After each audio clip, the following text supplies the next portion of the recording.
Florante at Laura ni Francisco Balagtas Baltasar. Kabuuang buod.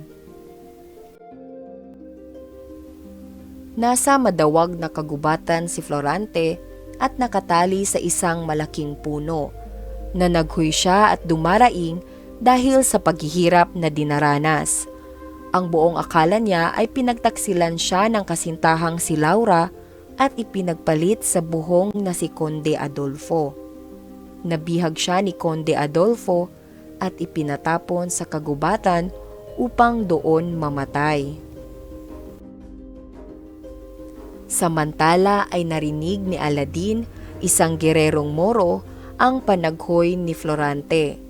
Nakita ni Aladin ang dalawang umaaligid na leon na pawang mga gutom na handa nang silain si Florante. Matapos mapatay ni Aladin ang dalawang leon, ay kinalagan niya ng tali ang nangihinang si Florante at dinala sa isang malapad at makinis na bato. Nagkamalay na si Florante at natuklasang ang kaaway na si Aladin ang kanyang naging tagapagligtas. Sinabi ni Aladin na bagaman magkaaway sila dahil sa sekta at relihiyong kinabibilangan, ay hindi naman ito dahilan upang hindi niya iligtas si Florante. Pinagpala at pinakain ni Aladin si Florante hanggang sa tuluyan siyang gumaling at lumakas. Isinalaysay ni Florante kay Aladin ang kwento ng kanyang buhay simula pagkabata hanggang sa mag-aral siya sa Atenas at makilala ang taksil na si Adolfo. Matapos mabingit ang kanyang buhay sa kamay ni Adolfo, nawala at sukat ito sa Atenas. Makaraan ang ilang panahon ay nakatanggap siya ng sulat na nagsasabing namatay na ang kanyang ina. Labis na pighati ang naramdaman ni Florante hanggang sa tuluyan na siyang ipasundo ng ama sapagkat ito ay may sakit na. Pinagbilinan siya ng gurong si Antenor na mag-ingat kay Adolfo. Pinayagan din nito ang pamangkin na si Menandro na samahan si Florante sa pagbabalik sa Albania.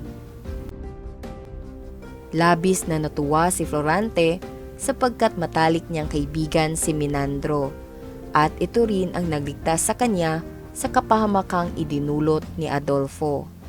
Sa kanyang pagbabalik ng Albania, dinala si Florante ng amang si Duque Briseo kay Haring Lenceo. Nakatanggap ang hari ng sulat mula sa bayang Crotona na ito ay sinakop ng mga Moro.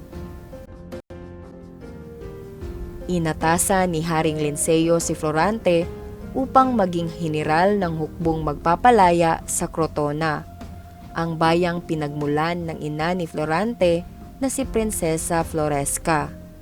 Ang kasalukuyang hari na nakaluklok sa Crotona na kailangang iligtas ni Florante ay ang kanyang mismong nuno.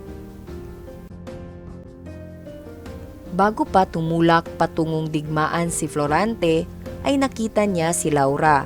Agad siyang umibig sa prinsesang anak ni Haring Lenceo sa una pa lamang nilang pagkikita. Nagkaroon ng pagkakataong makapag-usap ang dalawa hanggang sa sila ay nagkaroon ng sumpaan. Lumuluha si Laura nang umalis na si Florante patungong Crotona. Ilang beses na nagtagumpay ang hukbo ni Florante sa digmaan hanggang tuluyang mapalaya ang Crotona. Ilang buwan lamang silang nanatili ng Crotona at sa kanilang pagbabalik ng Albania ay dinatnan nila itong nababalutan ng lagim. Ito naman ang sinalakay ng mga Moro sa pamumuno ni Aladin. Inabutan pa ni Florante na aktong pupugutan ng ulo si Laura nang kanya itong mailigtas. Naitaboy ng hukbo ni Florante ang mga mananalakay na Moro. Napalaya ang nakabilanggong hari at ang kanyang amang si Duque Briseo. Kabilang din sa mga napalayang bilanggo si Adolfo. Labis na nagngit-ngit at nanibugho si Adolfo sapagkat ipinagbunyi ng buong Albania ang kagitingan ni Florante. Naitakda ang kasal ni na Florante at Laura. Lihim namang nakipag-ugnayan si Adolfo sa mga Moro upang muling manalakay. Nais lamang ni Adolfo na lansihin si Florante. Muling umalis ang hukbo ni Florante upang tugisin ang mga mananalakay na Turko. Nakipagtunggali ang hukbo ni Florante sa mga bayan-bayan hanggang sa ganap na nila itong maitaboy. Nasa Etolya si Florante nang makatanggap ng liham na pinauuwi siya ng Haring Linceo na mag-isa. Iniwan niya kay Menandro ang hukbo. Dumating siya sa palasyo na mag-isa at noon siya hinuli. Laking gulat ni Florante nang bumungad sa kanya ang libu-libong kawal na pinamumunuan ni Adolfo. Ibinilanggo siya ng 18 araw hanggang sa tuluyang ipatapon sa kagubatan. Pinapugutan ni Adolfo ng ulo si Haring Linceo at pati ang kanyang amang si Duque Brescio. Batid ni Florante na magpapakasal na si Laura kay Adolfo, kaya't labis-labis ang kanyang pighati.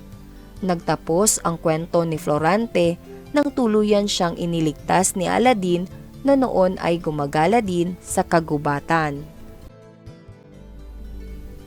Isinalaysay naman ni Aladin ang dahilan kung bakit siya nasa kagubatan. Ito ay dahil sa naging kabiguan niyang sakupin ang Albania, kaya siya hinatulan ng kamatayan ng amang si Sultan Ali Adab ng Persia. Napalaya lamang siya kapalit ng pagpapakasal dito ng kanyang kasintahang si Flerida. Nagpalaboy-laboy na siya mula noon, dala ang labis na kapighatian dahil sa nangyari sa pag-iibigan nila ni Flerida. Sa kanilang paggagala sa kagubatan ay may narinig na tinig sina Florante at Aladin. Naroon din sa kagubatan iyon sina Laura at Flerida. Isinalaysay ni Flerida kay Laura na tumakas siya kay Sultan Ali Adab at pinaghahanap niya sa kagubatang iyon ang kasintahang si Aladin, hanggang sa makita niyang pinagtatangkaang halayin ng isang bohong si Laura. Sa pamamagitan ng pagtudla ay napatay ni Flerida si Adolfo. Nagkita-kita ang apat at labis ang naging kaligayahan ni Florante, lalo't napatunayan niyang hindi siya pinagtaksilan ni Laura.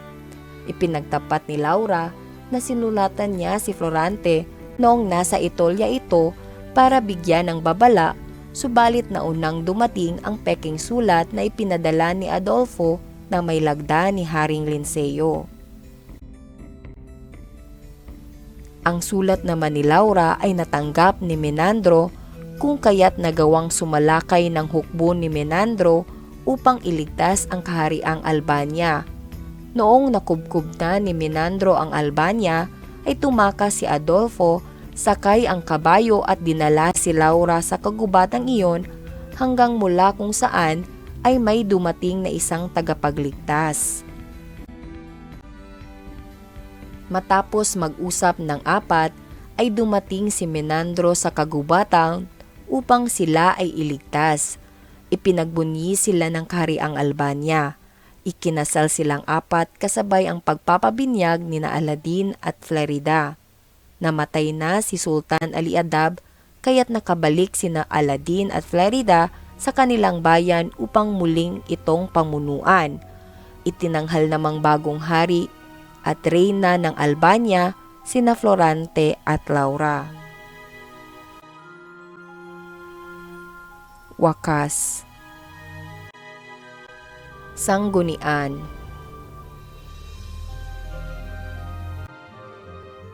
Maraming salamat at hanggang sa muli.